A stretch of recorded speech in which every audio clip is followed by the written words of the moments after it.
اعوذ باللہ من الشیطان الرجیم بسم اللہ الرحمن الرحیم۔ کہتے ہیں کہ پیپسی کوکا کولا یہ کوئی ایسی بات نہیں ہے۔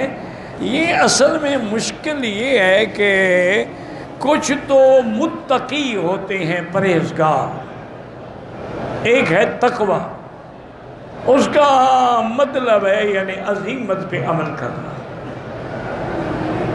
بڑے بڑے ہم نے اللہ والے دیکھے ہیں الحمدللہ، جو روٹی اگر دعوت کی جاتی تو پتہ کرتے تھے کہ بھی روٹی پکانے والی عورت جو ہے نماز پڑھتی ہے، اور روٹی پکاتے وقت اس کو وضو تھا، نہیں تھا تو وہ نہیں کھاتے۔ یہ تو اللہ والوں کی باتیں، یہ آپ کی ہماری باتیں نہیں ہیں۔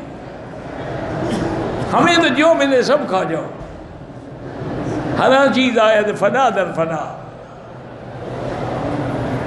تو وہ لوگ جو ہیں نا، وہ تو تقوی کے اعلیٰ مقام پہ ہوتے ہیں، اور وہ یہ بھی لکھتے ہیں کہ اگر خدا نہ کرے بے وضو عورت یا ناپاک عورت یا حیض والی عورت کی روٹی پکی ہوئی کھا لی جائے تو دل کا نور جو ہے نا وہ بجھ جاتا ہے۔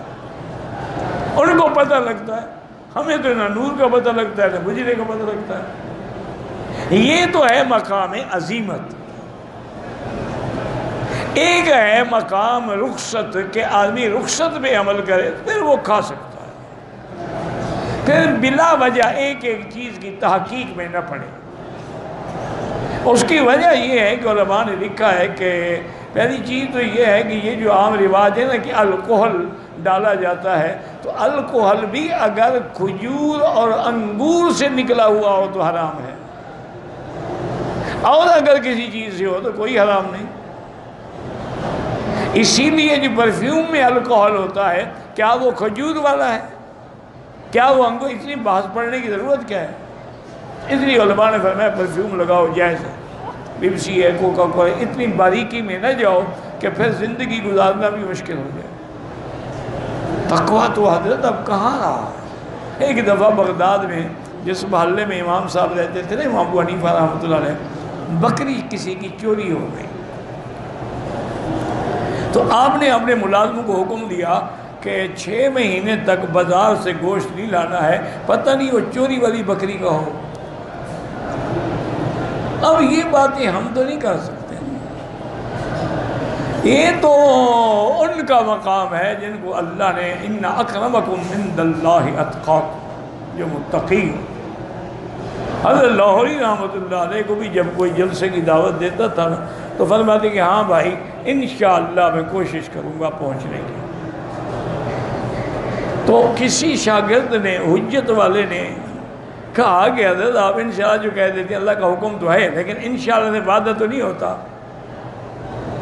ایک آدمی کہا انشاءاللہ بیوی کو طلاق دوں گا، طلاق ہو جائے گی؟ انہوں نے کہا نہیں ہوگی۔ نہیں پھر میں آپ تو انشاءاللہ کہہ دیتے، تو لہذا بیچارے کا تو رل گیا ہو، وعدہ تو آپ کا نہ ہوا نا۔ اور میں اس لیے کہہ دیتا ہوں کہ جس دن جانا ہو میرے پاس کرایہ ہی نہ ہو، ان سے تو میں لیتا نہیں۔ اور دوسرا یہ بھی مجھے پتہ نہیں جو بلا رہا ہے وہ کس قسم کا آدمی ہے، دین والا ہے نہیں ہے، اس کے گھر کا کھانا کیسے ہوگا۔ حضرت میرے بہت تشریف لاتے اپنے کرائے سے، اور ساتھ آپ کے چنے ہوتے تھے اور گڑ جو ہے نا دیسی گڑ، اس کی چھوٹی چھوٹی روٹیاں بنی ہوتی تھی، بس وہ مسجد میں چھپ کے بیٹھ کے کھا کے گلاس پانی پی لیتے تھے، بس روٹی ہو گئی۔ یہ کہنا بڑا آسان ہے حضرت، لیکن عمل کرنا مشکل ہے۔ اس دور میں جب ایوب خان کا اقتدار نصف النہار پہ تھا، سورج کی طرح چمک رہا تھا، دنیا ڈر رہی تھی اس کے نام سے، اس کے بیٹے کی شادی تھی، اس نے امیر آف کالا باغ گورنر پنجاب سے کہا کہ میں چاہتا ہوں کہ میرے بیٹے کی شادی ہے لیکن نکاح حضرت لاہوری پڑھائیں۔ امیر آف کالا باغ جو تھے نا وہ گورنر تو تھے لیکن علماء کا بڑا معتقد تھا۔ وہ حضرت کے پاس آیا، انہوں نے کہا حضرت اب میں بہرحال ماتحت تم گورنر ہوں، اب میرے دن میں انہوں نے لگا دیا، آپ مہربانی کریں۔ تو اب نے کہا ہاں بھائی آپ میرے پاس آ گئے، میں چلوں گا لیکن میری ایک شرط ہے۔ فرمایا حضرت جو کہیں گے آپ کا وہی ہوگا. فرمایا ایک تو میرے لیے سواری نہ بھیجی جائے, میں اپنے سائیکل پہ آؤں گا. سائیکل پہ جاتے تھے میں اپنے سائیکل پہ آؤں گا, اور جو وقت مقرر ہو جب میں آؤں تو مجلس تیار ہو, اور بس میں خطبہ پڑھوں گا, نکاح پڑھاؤں گا, ایجاب قبول کروں گا, اور نہ ہدیہ لوں گا, نہ کھانا کھاؤں گا, نہ پانی پیوں گا, نہ واپسی پہ میں سواری لوں گا, میں اپنے سائیکل سے واپس آؤں گا. انہوں نے کہا حضرت ساری شرطیں قبول ہیں, میری نوکری بچائیں, نکاح تو پڑھائیں. تو امیر افکار باغ نے انتظام کر دیا, گیٹ سے لے کر پریزیڈنٹ ہاؤس میں داخل ہونا عذاب تو ہے نا.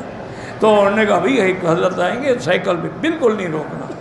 سائیکل پہ آئے, سائیکل باہر کھڑا کیا, مجلس تیار تھی, بیٹھتے خطبہ شروع کر دیا. ایجاب قبول کرائے, نکاح ہو گیا, دعا ہو گئی, اٹھ کے کھڑے ہو گئے. ایوب خواہ پیچھے دوڑتے رہے کہ کچھ دے دوں, لیکن امیر افکار باغ نے اشارہ کیا بالکل نہ دوڑنا, کہیں ایسا نہ ہو کہ بجائے دعا کے حضرت بد دعا کر دینا. بس سائیکل پہ بیٹھے رہو. یہ لوگ کہاں ہیں؟ تمہارے ہمارے لیے سب جائز ہے, کھاؤ پیو مزے کرو. الحمدللہ رب العالمین والصلاة والسلام علی اشرف الانبیاء وسید المرسلین.